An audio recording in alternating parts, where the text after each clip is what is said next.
আসসালামু আলাইকুম। Welcome to my channel. দীর্ঘদিন পর আমি আবারও আপনাদের মাঝে একটা ব্লগ নিয়ে হাজির হয়ে গিয়েছি।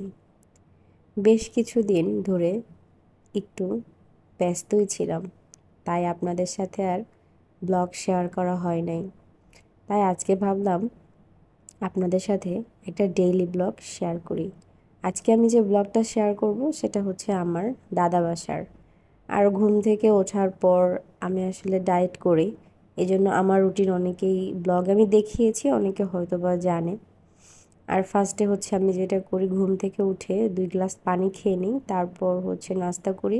আমি হচ্ছে 2টা ডিম খাই বা একটা ডিম খাই, আর হচ্ছে নর্মাল পানির মধ্যে এই স্যুপগুলো গুলে খাই, আর সাথে শসা থাকে, টমেটো থাকে।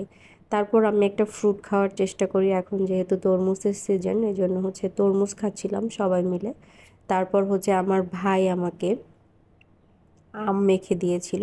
এটা হচ্ছে কাঁচা আম, কাঁচা মরিচ দিয়ে লবণ, তারপর হচ্ছে কাসুন্দ, একটু সামান্য চিনি, লবণ দিয়ে খুব সুন্দর করে আমটা মেখেছে। তারপর এখানে দেখলাম কিছু ফ্রুট আছে, আম্মু বলতেছিল বারবার ফ্রুট খাওয়ার জন্য, বলতেছিল তুমি যেহেতু অন্য খাবার খাও না এগুলাই খাও। আর তারপর হচ্ছে দেখলাম আমাদের গাছ থেকে কলা পেড়ে আনছে, তো এই কলাগুলো অনেক বেশি মজা খাইতে। আর তারপর হচ্ছে আমার আব্বু মিষ্টি আনছিল, তো মিষ্টি দেখে আসলে আমি লোভ সামলাইতে পারি নাই। তারপর ভাবলাম একটা মিষ্টি অন্তত খাই। তারপর হচ্ছে একটা মিষ্টি খাওয়া, আর ডায়েটের মধ্যে সামান্য একটু খাইলে আসলে কিছু হয় না। যাই হোক, তারপর হচ্ছে একটু বাইরে বের হয়েছিলাম, ছিটাফোঁটা বৃষ্টি হচ্ছিল। তারপর এখানে দেখেন এলাচ গাছ, এটা হচ্ছে আম্মু লাগানো একটা এলাচি গাছ। এলাচি গাছ আমি আগে দেখেছি, কিন্তু এরকম হয় আমি জানতাম না, ফার্স্ট দেখলাম। তারপর হচ্ছে আমি একটু ঘুরে ঘুরে বাসা দেখছিলাম, কারণ অনেক দিন বাসায় আসা হয় না তাই। আর হঠাৎ করে কিছুদিন পর যদি বাসায় যাওয়া হয় তাহলে কিন্তু ভালো লাগে। যাদের গ্রামের বাড়ি আছে তারা এই মজাটা জানে। তো এবার কিন্তু আমি দেখলাম আমাদের বাসায় প্রত্যেক বছর এত ফল হয়, এবার ওরকম ফল হয় নাই।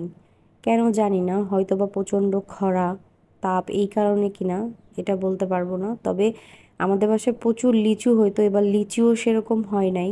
কাঁঠালও কম হয়েছে, আমও কম হয়েছে, প্রত্যেকটা ফল আর কি আমাদের বাসায় এবার কম ফলছে আর কি, গাছে কম ধরছে। তো এখানে হচ্ছে আমি বিকালবেলা ঘুরতেছিলাম, তখন দেখলাম যে আম্মুর কিছু মুরগি এখানে, তো ওরা হচ্ছে আমাকে দেখে ভয় পাচ্ছিল, আমি ওদের কাছে যাচ্ছিলাম। যাই হোক, তারপর হচ্ছে আম্মু এই হাঁসগুলাকে খাবার দিয়েছিল। বাসায় গেলে এই মানে ভালোই সময় পার হয়ে যায়, একা একা বসে থাকতে হয় না, বোর লাগে না। অনেক মানুষ আছে, চাচি, ভাবি, দাদি আছে, আমার দাদি এখনো বেঁচে আছে। মানে সময়টা না কেন জানি পার হয়ে যায়। শহরে থাকলে ওই যে যান্ত্রিক জীবন। তারপর হচ্ছে আমি একটু সামনের দিকে যাই, তারপর এই গাছটা আমি দেখতে পাই, এই গাছে হলুদ ফুল ফুটছে, বাট এটা কি গাছ আমি জানি না, আপনারা জেনে থাকলে অবশ্যই আমাকে জানাবেন। আমি আশা করব আমার আজকের ব্লগটি আপনাদের কাছে ভালো লাগছে।